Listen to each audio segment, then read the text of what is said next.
Lenovo's aggressive smartphone campaign is resulting in another nice iPhone-looking but quite a budget-class Android device, the Lenovo S60.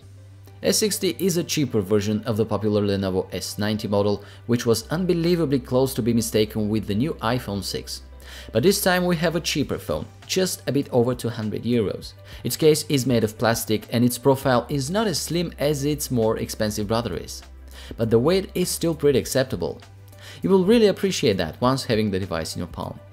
It feels solid and well built, despite being pretty plasticky in feel as well. However, the case is made of some sort of unibody piece of plastic, the camera is nicely integrated into the panel, so no issues about that at all. This one is offered in bronze, but white color is also available and looks pretty cute. There is a bit too much space on both sides of the screen, but I can surely live with that. There is a micro SD card slot and 2 SIM card slots as well. I would advise you to extend the storage, especially if you're planning to install some games that require a lot of space on the phone, because only 8 GB is the amount integrated. Android control touch keys were not illuminated. This is definitely bad, and I hope Lenovo will change that. I mentioned the 5-inch screen. Its resolution is 720 by 1280, quite usual for such class smartphone. Pixel density here is more than good, or at least sufficient to deliver nice and crisp picture. Screen is IPS and colors are rich and contrasty. Viewing angles are really good. As usual, my overall conclusion about Lenovo displays is high, as I consider them one of the most vibrant and bright on the smartphone market. Tech specs sound pretty competitive as well. Quad-core Snapdragon processor, the 410, the Adreno 306 video accelerator and 2 GB of RAM. The device works pretty smooth and I really liked it. However, I would advise you not to press it too hard with hardware-demanding games or apps.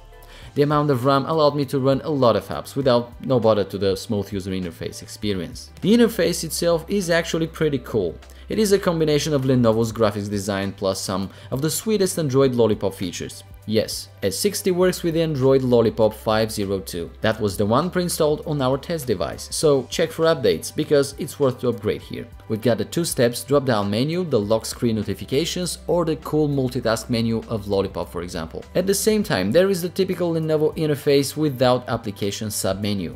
Everything installed is either on your home screen or in folders, again on your home screen.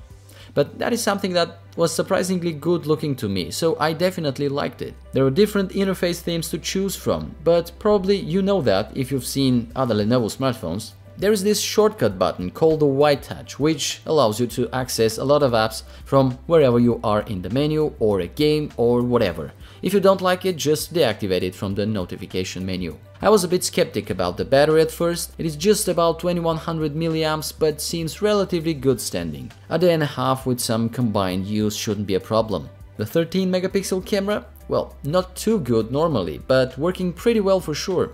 I was nicely surprised by the HDR capabilities and I can say that it's at least at the level of most other cameras in this price range. Overall, if you ask me, I'd be pretty happy to have this smartphone. But at this price point, it has a great rival in the face of Meizu M1 Note. It looks better in almost every aspect, starting from screen resolution and technology, CPU and screen size.